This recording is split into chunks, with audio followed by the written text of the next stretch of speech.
justamente la regulación para la retención y la pérdida de agua, ¿no? Por eso es insípida, porque es más bien la pérdida de agua la que sobresale en ese segundo tipo de diabetes, ¿no? Y aparte de la diabetes gestacional, la melítula insípida, recuerden ustedes que de los islotes de Langerhans, esos que están en las células pancreáticas, están compuestas de diferentes células, ¿no? Las células acinares, estas que contienen un ducto en el centro, que son las encargadas de secretar las enzimas líticas, como las glicolíticas, proteolíticas, en fin. Tenemos en consecuencia alrededor, en el centro de estas células acinares, el islote propiamente tal cual, donde tenemos entonces a diferentes células especializadas. Por ejemplo, están las células alfa, que son las que se encargan de secretar el glucagón, una hormona con actividad catabólica que va a romper unidades monoméricas de glucosa a partir de glucógeno. También están las células beta, que son las que secretan la hormona insulina, que es la encargada de meter grandes cantidades de glucosa al interior de las células, como si fuera una llave maestra, ¿no? Que abre las puertas, las cerraduras para meter grandes cantidades de glucosa a la célula. Las células delta, que no vamos a ver en este punto, pero que secretan somatostatina. No vamos a describir las demás, pero las principales son entonces las células alfa, que secretan glucagón, y las células beta, que secretan insulina, ¿no? Donde entonces esos dos tipos de células son antagónicas, mientras que una está activa, la insulina, por ejemplo, en presencia de glucosa, el glucagón se apaga. Cuando hay, al contrario, hipoglicemia, la célula alfa se activa para secretar glucagón y la célula beta se apaga. De tal manera que son switch que siempre están funcionando entre las alfa y las beta para la secreción de las hormonas específicas, ¿no? Ahora, también hablamos del diagnóstico de la diabetes mellitus y mencionamos varias formas de diagnosticarlo, ¿no?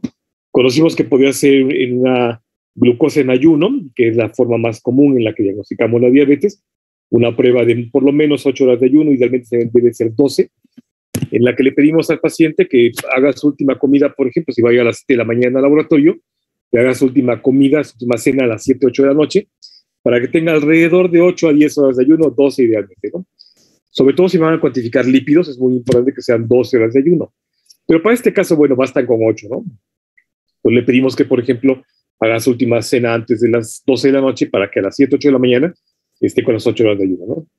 Pues dijimos que se puede medir la glucosa en ayuno y si esta glucosa basal, que no después de que han pasado ya las 4 horas de ventana para la glucogenólisis y se la glucosa en la cena, si está por arriba de 125 miligramos por 100 mililitros, diríamos que está en la frontera entre la prediabetes, ¿no? ¿Podemos?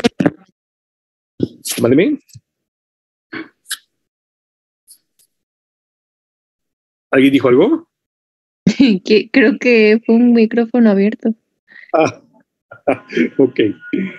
Bueno, entonces, seguir la prediabetes en la que todavía podemos estar en la frontera para que se regrese hacia el estado normal o bien que progrese a la diabetes propiamente. Si sobrepasa los 126, más de 130 miligramos por 100 mililitros, ya está establecida la diabetes como tal, ¿no? Es el diagnóstico. También dijimos que en cualquier momento del día, ¿no? Una glucosa aleatoria, siempre y cuando sea mayor de 200 miligramos por 100 mililitros. Pero ojo, dijimos que esta glucosa aleatoria es en cualquier momento. Hay que tener muy en cuenta que hay factores importantes que pueden dar lugar a hiperglicemias transitorias, ¿no? Como por ejemplo el estrés emocional, alguna situación de catabolismo en el momento, cualquier cosa que pudiera hacer que tuviéramos hiperglicemia transitoria puede darnos cifras altas de glucosa. Entonces hay que repetirla, idealmente hay que repetirla por lo menos 3 veces seguidas para poder tener la certeza de que sea la diabetes. Y mejor aún, si alguien está en una cifra alta de glucosa en un momento del día, mejor aún repetirla, pero en condiciones de ayuno, para que sean las condiciones basales como tal, ¿no? Y luego dijimos que podía ser la medición de la glucosa con esa prueba de tolerancia a la glucosa, ¿no? Cuyas cifras iban a ser así, ¿no? De 140 a 199 o más de 200 miligramos por 100 mililitros, ¿no? Que es una prueba que hacemos en laboratorio, donde le pedimos al paciente que tome una muestra. Justamente le pedimos al paciente que se tome una muestra de glucosa, una que tenga 75 gramos de glucosa, por ejemplo, en una solución, un juguito. Esperamos más o menos 2 horas, lo tenemos ahí sentadito y le volvemos a hacer la medición de glucosa. Si sale entonces así, después de esta prueba de tolerancia, vemos que después de 2 horas no se han movilizado muchos carbohidratos y tenemos cifras altas, entonces establecemos el diagnóstico de diabetes, ¿no? Es una prueba interesante, que nos va a dar el parámetro además de la función pancreática, ¿no? ¿Qué tanto está funcionando el páncreas para poder aclarar, eliminar la glucosa de la circulación frente a una dosis importante de glucosa en ayuno, es decir, una dosis importante de glucosa en ayuno en el laboratorio, ¿no? Entonces, esa prueba de tolerancia oral es una prueba bastante sensible, bastante buena, ¿no? Porque finalmente, la hemoglobina glicada, la subunidad A1C de la hemoglobina del adulto, esta subunidad C, recuerdan que si bien nos hace el diagnóstico de diabetes, más bien nos va a hablar de los últimos 90 días del estado glicémico, ¿no? Entonces, no solamente nos dice la diabetes como tal, sino cómo ha estado hace 3 meses nuestro paciente. Entonces, más que un diagnóstico, nos permite hacer un parámetro histórico de cómo se ha comportado su glicemia en las últimas semanas o meses inclusive, ¿no? Son 90 días en total los que podemos esperar que haya esta cifra de glucosa, de hemoglobina glicada como tal, que debe ser pues siempre por debajo de 6.5, sí, pero de 5.7% la cantidad de hemoglobina glicada de manera normal, ¿no? Si está por arriba de 5.7, ya estamos en la frontera de la diabetes, y más allá de 6.5, entonces ya es la diabetes como tal, ¿no? Entonces son las pruebas que podemos utilizar, que son los estándares que reconoce la Asociación Americana para la Diabetes como diagnóstico para la enfermedad como tal, ¿no? Luego, recuerden que hablamos seriamente sobre la resistencia a la insulina, porque ya hablamos de cómo se da la secreción de insulina frente al estímulo glucosídico, ¿no? Y es que esta resistencia no significa que sea una insulina fuerte, ¿no? Cuando hablamos de resistencia, la primera imagen que se nos viene es, bueno, es una proteína poderosa, ¿no? Potente. O bien que es un receptor potente, ¿no? Que puede ser bastante bien estimulado por la insulina. Y en todo caso, uno esperaría que una hiperinsulinemia fuera la responsable de estas condiciones, ¿no? O bien una insulina que está enferma, ¿no? En consecuencia, esta resistencia a la insulina no son ni una insulina fuerte, ni un receptor fuerte, ni tampoco una insulina como tal débil. Más bien obedece a que, por más que estemos secretando la insulina, es el receptor el que no está respondiendo, ¿no? Es decir, una resistencia significa un receptor insensible, que a pesar de las hiperinsulinemias, el receptor no está cumpliendo su función adecuada de meter grandes cantidades de glucosa dentro de la célula, y en consecuencia se queda como una hiperglicemia sostenida porque no se puede meter, ¿no? SGLTs no se dan abasto, y entonces GLUTs, que son los que más bien incorporan grandes cantidades de glucosa, no está siendo estimulado por la insulina como tal.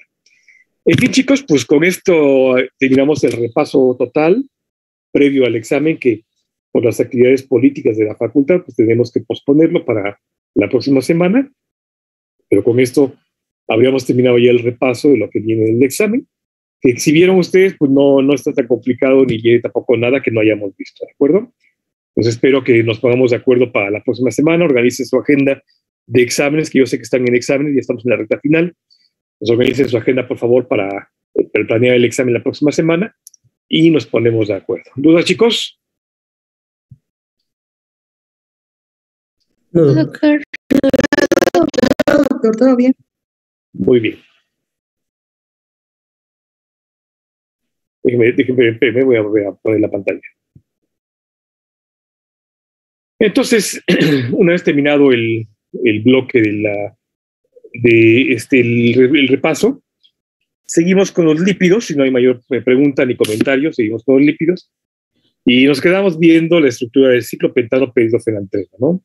Esa estructura del ciclopentano con anillos fenantrenos, que son anillos aromáticos todos ellos, y que luego se va a hidroxilar en diferentes carbonos. Pero esta estructura inicial de este ciclopentano peridofenantreno es el esqueleto básico para todos los esteroles, ¿no? Es decir, a partir de esa estructura ciclopentano peridofenantrénica se van a hacer todos los esteroles que vamos a conocer, lo que es lo que vamos a ver en este momento, ¿no? Y entonces, si vemos la estructura esta como tal, aquí está la numeración de los carbonos, carbono 1, 2, 3, 4, 5, 6, en ese sentido. Vean cómo va en sentido inverso la manecillas de reloj. 1, 2, 3, 4, 5, 6, 7. Luego sube al 8, 9, 10, se cierra el ciclo. Luego vamos al siguiente anillo, en sentido de las manecillas de reloj, 11, 12, 13, 14. Luego en sentido inverso, 15, 16, 17. Entonces, estos 17 carbonos, que son los del ciclopentano peridofenantreno, insisto, es el esqueleto básico para todos los esteroles, ¿de acuerdo? Y entonces, a partir de esta estructura, particularmente en el carbono 15, 17, se van a hacer las modificaciones. Entonces, vean ustedes, por ejemplo, aquí está el colesterol. Si ven ustedes aquí este colesterol, es la misma estructura del ciclopentano peridofenantreno, que ahora tiene algunos metilos, algunos hidrógenos, algunos otros carbonos adicionales, y tiene esta cadena aquí secuencial que se va a alargar para dar lugar entonces a una estructura diferente. A partir del colesterol, por ejemplo, podemos sintetizar hormonas sexuales. Aquí están las dos, la testosterona, que da los caracteres sexuales masculinos, y los estrógenos, que dan los caracteres sexuales femeninos, ¿no? Si ven ustedes, es la misma estructura del ciclo pentano-pehidrofenantreno, salvo que la testosterona no tiene esta rama tan larga de carbonos, hidrógenos, es decir, esta caída hidrocarbonada, y solamente tiene un oxidilo. Y si ven ustedes, este oxidilo de testosterona, en lugar de tenerlo acá, lo tiene en este carbono. Entonces, testosterona y estrógeno son exactamente la misma estructura, exactamente la misma molécula, salvo que este hidrógeno migra hacia este carbono.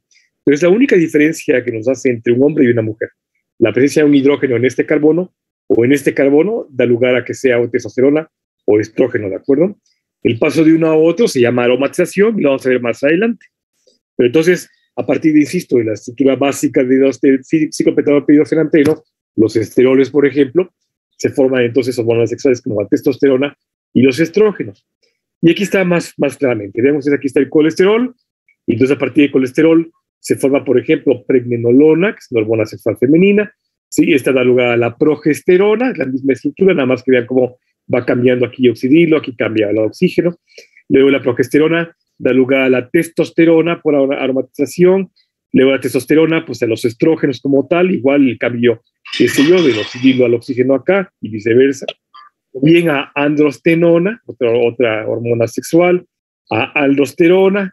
¿Se acuerdan ustedes de aldosterona? Una hormona que funciona muy bien en la regulación hidroelectrolítica, que se secreta inclusive justamente en respuesta metabólica de estrés también, ¿no? Y por supuesto la cortisona o cortisol, ¿no? Entonces esta también es una hormona de estrés como tal, y como ven, todas ellas tienen en común que tienen el anillo ciclopentano-pehidrofenantrénico, y solamente las cadenas estas laterales que se van a alargar o modificar, algunas muy cortitas como esta, algunas muy largas como esta, es lo único que distingue a una molécula de la otra. Por tanto, diríamos que a partir de la síntesis de estrógenos, de esteroles como tal, podemos obtener diferentes tipos de moléculas con actividad generalmente hormonal, ya sea sexual o de estrés o de regulación hidroelectrolítica. Y entonces, esa es parte de la síntesis de los esteroles, que lo vamos a ver más adelante, si es que nos da tiempo, por supuesto. Pero entonces aquí están los esteroles que acabamos de ver. Aquí está la estrona, el estradiol también, aquí está la testosterona, aldostenediol, hormonas sexuales como tal, ¿no? Y estas tienen un impacto importante sobre un receptor estrogénico. Es decir, hay un receptor específico en la célula que responde a la presencia de estas hormonas como tal, fundamentalmente con actividades anabolizantes. De tal manera que, por ejemplo, testosterona, que es el anabólico por excelencia, es la responsable en parte de la formación de masa muscular, de los caracteres sexuales masculinos, en fin, ¿no?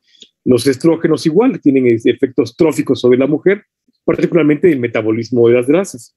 De tal manera que vamos a ver un poquito más adelante cómo esas hormonas sexuales impactan de manera importante sobre el fenotipo de la persona, ¿no? Vamos a verlo más adelante. Pues aquí están justamente las rutas para que seguimos para conocer la síntesis de estos elementos a partir del colesterol, la pregnenolona, la hidroxipregnenolona, luego la hidroxiprogesterona, la progesterona como tal, hormonas sexuales femeninas. A partir de estas, la corticosterona, el cortisol, y luego justamente el cortisol, que es un glucorticoide, da lugar al aldosterol, que es el mineralocorticoide, ¿no? Igual acá, esta ruta, la hidroxipregnenolona, los andrógenos como tal, y los estrógenos, ¿no? Entonces tendríamos diferentes tipos de hormonas, insisto, la mayoría sexuales, otras de carácter de regulación hidroelectrolítica, y a partir de los esteroles como tal. De ahí la importancia de que incorporemos en la dieta esteroles como tal, es decir, ácidos grasos que provengan fundamentalmente de la grasa animal. De tal manera que eso no significa que los vegetarianos o aquellos que son veganos, que no consumen grasas animales, no las sinteticen. Vamos a conocer una ruta alterna a través de la cual es posible obtener esteroles sin que sea de grasa animal como tal, ¿no? Pero fundamentalmente nosotros tenemos de la grasa animal, ¿no? Ahora los esteroles, esas moléculas básicas, pues la base para formar los demás moléculas que acabamos de conocer, esos esteroles contienen más o menos 27 a 29 átomos de carbono, ¿no? Esta es justamente la estructura básica del ciclopentano-pehidrofenantreno, y a partir de esta se va a modificar justamente el carbono 17, 16 para dar lugar al elongamiento, al alargamiento de cadenas, ¿no? Entonces, esta cadena lateral, por ejemplo, de 8 o más átomos, en el carbono 17, por ejemplo, como el grupo hidroxilo, el carbono 3, es lo que va a dar lugar a las diferencias importantes entre una molécula u otra, ¿no? E insisto en que todas ellas tienen en común que tienen el esqueleto básico del ciclo pentano perhidrofenanteno, ¿no? Es la estructura básica, pues, del esqueleto para todos estos, ¿no? De esta manera que aquí está, por ejemplo, los esteroles, aquí está el colesterol, con su alargamiento está acá en el carbono 17, el oxígeno en el carbono 3, ¿no? Ese es el colesterol como tal. Entonces, a partir de esta estructura, se va a romper la cadena, se va a modificar el carbono 17, el carbono 3, algunas hidroxilaciones de otros carbonos para dar lugar a estas diferencias importantes entre una molécula y la otra, ¿no? Entonces, vamos a dar primero el colesterol. Este colesterol ya lo habíamos visto hace unas semanas. Vimos que forma parte integral de la membrana celular, junto con los fosfolípidos, estabiliza la membrana. De ahí que las masas lipídicas sean ricas en colesterol, ¿se acuerdan ustedes? No más o menos de 1 a 1 con fosfolípidos, porque justamente estabilizan la membrana celular, ¿no? Entonces, no solamente la estabilizan, permiten que esta fluidez de la membrana sea rígida, pero no tanto como para que sea tan dura, ni tampoco tan fluida como para que se desintegre, ¿no? Entonces, ellos justamente con su acopio de energía en los anillos que contiene, absorben buena cantidad de energía alrededor de los enlaces de hidrofobicidad que están acá e hidrofilicidad, y entonces mantienen una cierta cohesión, pero fluidez de la membrana celular, ¿no? En particular, los esteroles y este colesterol, vamos a ver que se transporta en la sangre a expensas de lipoproteínas. Recuerden ustedes que la forma de transporte lipídico en nuestro cuerpo es en forma de lipoproteínas, ¿no? Se empaquetan en el retículo plásmico rugoso del enterocito, entonces van a formar como lipoproteínas como tal, ¿no? Esas como tal. Entonces, las lipoproteínas, que contienen proteínas como tal, apoproteínas, y una pseudomembrana con fosfolípidos, y en su interior triacilgliceroles y colesterol. Pero también tienen colesterol en la membrana, en la superficie, quiero decir, ¿no? Para poder entonces estabilizar como tal la vesiculita y que no se desintegre. Es decir, forman pseudomembranas muy estables que contienen además en su interior colesteroles libres como tal, ¿no? Algo importante de los esteroles es que podemos obtener, por ejemplo, vitamina D. La vitamina D es una vitamina derivada del esterol, del colesterol, y la obtenemos justamente porque asoleamos a la persona, por ejemplo, los niños, o ustedes y yo, cuando tomamos un poco de rayos de sol entre las 8 y las 10 de la mañana, permitimos que los esteroles que nos circulan en la sangre se conviertan en vitamina D. Y en consecuencia, esta apertura de los anillos, esta apertura del anillo como tal, hace que pase de colesterol a esta vitamina D como tal, ¿no? La vitamina D, que también se llama calciferol, es la vitamina del raquitismo, porque en todo caso previene que se desminalicen los huesos. De tal suerte que es muy importante tener pues esteroles para poder formar vitamina D. Y si no, comer alimentos que contengan vitamina D. Por ejemplo, aquí está la leche. La OMS recomienda 5 litros de leche a la semana, es decir, más o menos un litro de leche al día. Pues es mucha leche, ya lo sé, pero tengan en cuenta que se divide en 7 días a la semana. Igual 9 yemas de huevo, fundamentalmente de gallina. Está bien que contengan una buena cantidad de colesteroles, no tanto como para que nos dé una hipercolesterolemia, pero sí una buena cantidad para que nos aporte pues el colesterol que necesitamos en la dieta. Conste que son cifras por semana, ¿no? El hígado igual, contiene una buena cantidad de colesterol de prácticamente todos los animales. Los pescados, el salmón ahumado, el atún fresco, la sardina también contiene una buena cantidad de colesterol. Las ostras o los crustáceos bivalvos contienen una buena cantidad de colesterol. La mantequilla, derivados lácteos como tal, fundamentalmente derivados de la leche, con 250 gramos a la semana está bien para obtener una buena cantidad de colesterol y que en todas consecuencias nos sirva para formar vitamina D, ¿de acuerdo? Pero la importancia es que la vitamina D es justamente, insisto, en que es un derivado del colesterol, porque se abre el anillo como tal, pero más importante que es un atrapador de calcio. La vitamina D promueve la formación de minerales a nivel óseo y en consecuencia previene el raquitismo, una enfermedad que vamos a ver más adelante, por desmineralización, pérdida de la estructura mineral del hueso como tal. Ahora, este colecalciferol, que es justamente la vitamina D, es decir, la vitamina del raquitismo, es una vitamina liposoluble, porque justamente deriva de esteroles, entonces se diluye muy bien en los lípidos, es en consecuencia hidrofóbica, Y tenemos ese yo, pues, de la ingesta de esteroles, pero también por la apertura del anillo como tal, a expensas de la radiación lumínica, ¿no? Si se acuerdan, ya habíamos revisado hace algunas semanas, unos meses, los efectos de la luz ultravioleta, ¿se acuerdan? Cuando vimos algo de este metabolismo de pigmentos en nuestro cuerpo.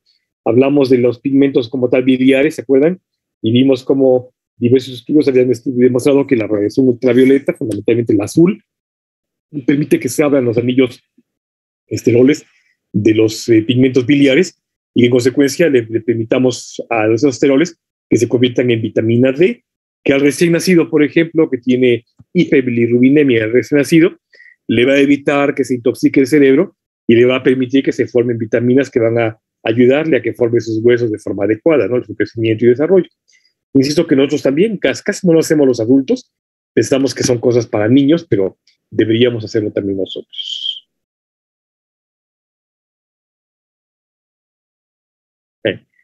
Hola, Meli. Sí, fíjate que hay una tendencia de muchos médicos, fundamentalmente gastroenterólogos, que critican fuertemente que sigamos tomando leche.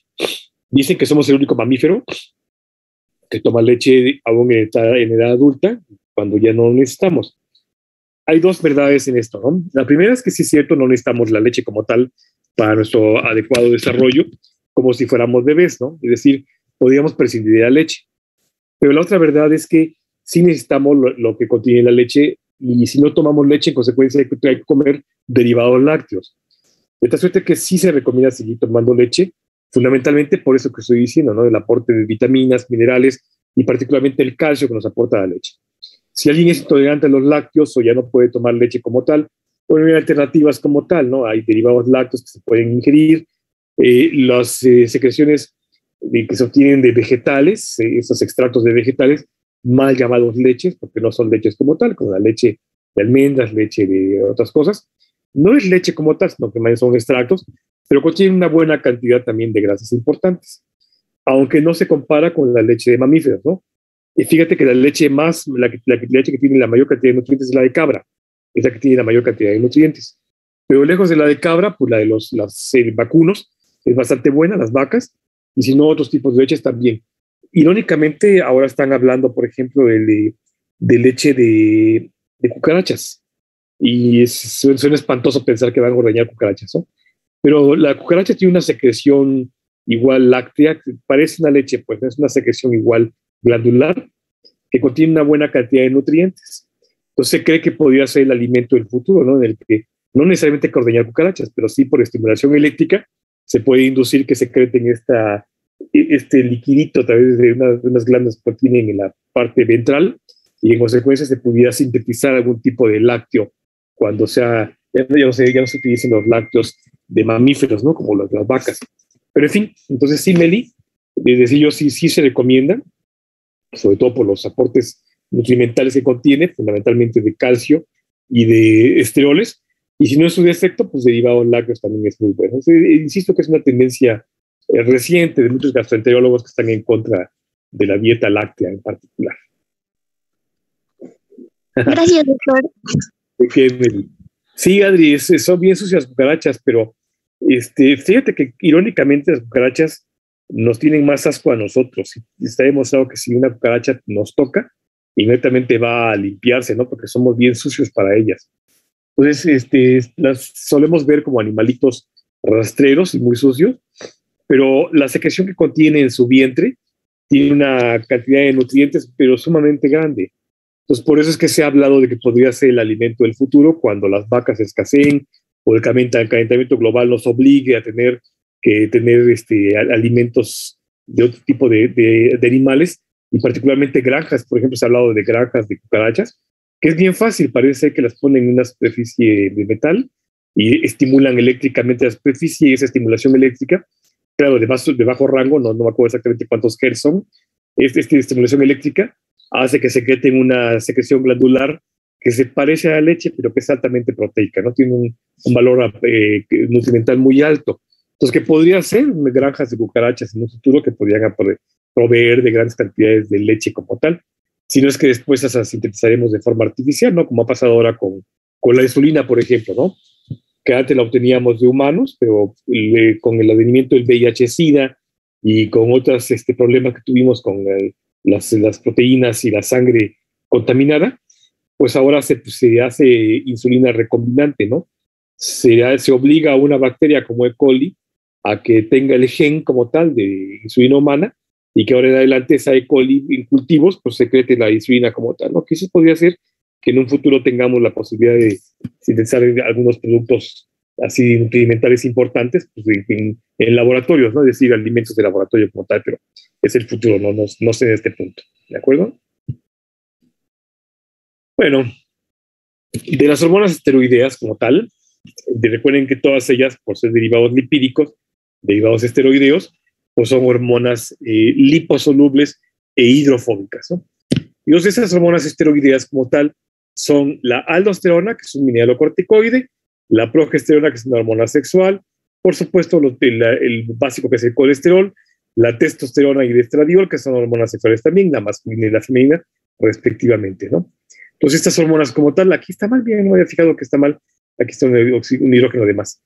Entonces estas hormonas como tal son derivadas todas ellas, son hormonas esteroideas, justamente porque derivan de los esteroides, o sea, de los anillos ciclopentanoperidofenantrénicos, cuyo mayor exponente basal es el colesterol, y a partir de él se van a hacer modificaciones para dar lugar al resto de las hormonas como tal. De las hormonas sexuales, por ejemplo, el estradiol, que es este que también ustedes acá, es la hormona femenina por excelencia, pertenece al grupo de los estrógenos. Las sintetizan las chicas en los ovarios, es la hormona principal del desarrollo sexual, de hecho es la que da los caracteres sexuales femeninos como tal, se estimula antes de la ovulación y es muy interesante porque tiene que ver más bien, el estradiol tiene que ver con los eventos preovulatorios cuando la mujer está lista para la procreación como tal, de tal manera que se ha considerado el estradiol como la hormona de la sensualidad, en el sentido de que, por ejemplo, la mujer que está a punto de ovular y que sexualmente se prepara para la implantación de un nuevo ser, entonces se prepara no solamente desde el punto de vista hormonal, sino fenotípicamente también, de tal manera que está con una piel más tersa, más brillosa, el cabello más de mayor grosor, de mayor brillo, un brillo particular en los ojos, o sea, se ven mucho más atractiva a las chicas cuando están en el periodo preovulatorio, ¿no? Y que tiene que ver justamente con los efectos anabolizantes de la hormona como tal. De tal manera que, por ejemplo, ahí vean ustedes, a nivel preovulatorio, antes de la ovulación, aumenta los niveles de estradiol como tal, entonces esto da un mecanismo de retroacción al hipotálamo, la pituitaria libera hormona luteinizante que prepara el cuerpo lúteo como tal, para que inicie entonces la ruptura del folículo ovárico, y en consecuencia que se libere el óvulo como tal. Por eso es que se considera una hormona de la sensualidad que prepara a la mujer para que cuando ya esté listo el ovulito y se libere, pues se espera que haya entonces la implantación como tal después del contacto sexual, ¿de acuerdo? Entonces, esa es una de las funciones del estradiol como tal. Si ven ustedes en el ciclo menstrual, aquí está, justamente, perdón que está en inglés, no me olvidó pasar al español. Aquí tenemos los niveles de estradiol en picogramos por mililitro, y ven ustedes, aquí está el tiempo cero, cuando empieza el periodo menstrual, después se acaba la menstruación como tal, dura más o menos entre 3 y 7 días, depende de la mujer, claro está, y luego un ciclo ovárico normal incrementa significativamente los niveles de estradiol como tal. Aquí está en el periodo preovulatorio, antes de la ovulación. Aquí junto con esto se va a empezar a secretar la hormona luteinizante, es un estímulo al hipotálamo para secretar hormona luteinizante que prepara el cuerpo lúteo. Y una vez entonces que se da esto, se da la ruptura del ovario como tal, se libera el óvulo, caen los niveles de estrógeno, si es que no hubo implantación, caen los niveles de estrógeno, entonces vuelven casi niveles basales, aunque hay una pequeña curva como tal, y luego vuelve al estado normal, ¿no? De tal manera que el pico máximo se obtiene antes de la ovulación, justamente un poquito antes de la ovulación, ¿no? Entre el día 12 y 14 más o menos del ciclo menstrual, una persona con un ciclo menstrual estándar, ¿cómo se llama esto? Un ciclo regular, tiene más o menos así, entre el día 12 y 14, el pico máximo de estrógenos, para que luego ya en el día 15 más o menos se dé la ruptura del folículo como tal, la liberación del óvulo, que está viable unos días, y luego si no hay implantación, si no hay contacto sexual o si no hay contacto con el espermatozoide, pues cae la cantidad de esta hormona que ya no es necesaria porque va a degenerar en consecuencia todo aquello que se preparó para la implantación del bebé, y entonces vuelve un pequeño ciclo después de esto que prepara las condiciones para que vuelva a reiniciarse todo el sistema, ¿no? Eso es lo normal. Entonces, uno esperaría que el estradiol como tal, ya que es una hormona de la sensualidad, vean ustedes a nivel somático, que es en el cuerpo, da una redistribución de grasa corporal, estimula el crecimiento, el cierre epifisiario, es decir, la maduración de la mujer, el aumento de la masa ósea, los caracteres secundarios femeninos, es decir, el crecimiento mamario, el vello axilar, vello púbico, los caracteres sexuales femeninos como tal, ¿no? El aumento de la grasa alrededor de las caderas, en fin. A nivel de genital, aumenta la cantidad de receptores de la progesterona, que permite justamente que la presencia de estradiol hace que se prepare el cuerpo para la implantación de un producto en caso que haya fertilización, ¿no? Fecundación. Hace efectos tróficos de crecimiento en útero y vagina, que, insisto, prepara la implantación de un bebé, aumenta el flujo sanguíneo uterino, por tanto, la proliferación de endometrio, por eso se engrosa el endometrio, porque se prepara para que ese bebé se implante inmediatamente, ¿no? Cuando no se da la implantación, pues ese endometrio proliferado cae como tal por la caída hormonal también, y en consecuencia baja como una menstruación, ¿no? Como un sangrado como tal. A nivel mamario, el que aumenta el crecimiento mamario, hay una mayor pigmentación alveolar, perialveolar, el desarrollo de los ductos como tal, que preparan en consecuencia la glándula mamaria para la producción de láctea como tal, claro, con un estímulo pituitario también.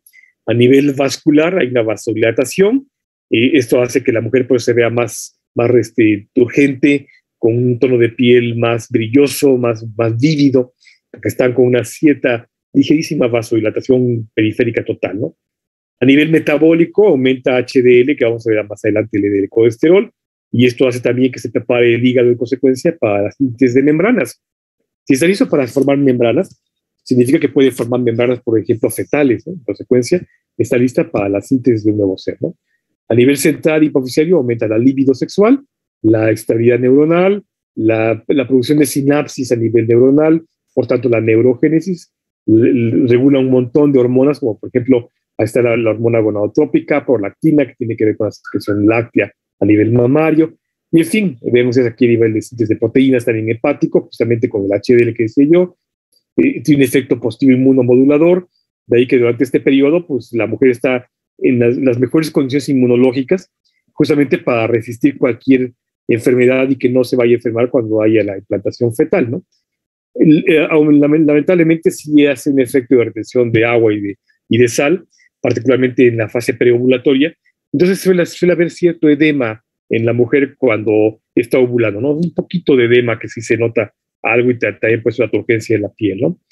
Disminuye pero aumenta la secreción sebácea y disminuye ligeramente el acné, aunque después vuelve a aumentar cuando cae la cantidad de estrógenos en la mujer, ¿no? Entonces, todo eso que están viendo ustedes acá, por eso es que se llama, insisto, la hormona de la sensualidad, porque prepara a la mujer para las condiciones de fecundidad en caso de que haya contacto con el espermatozoide como tal, ¿no? ¿Hasta aquí dudas, chicos? No, doctor. No, doctor. Bueno, son casi 12 para la 1. ¿Les parece que lo dejamos acá para que vayan a festejar a mami? Y mañana terminamos de platicar de la progesterona. Vamos a ver algunos efectos de la progesterona. Particularmente vamos a comparar ahora estrógenos con progestágenos y vamos a ver su función en el ciclo ovárico para que quede más claro cómo es que funcionan estas dos hormonas sexuales derivadas de los esteroles, ¿de acuerdo? Entonces, ¿no hay dudas, chicos? No, doctor. Recording stopped. No, doctor. No, Bueno. doctor. Regálenme mi foto.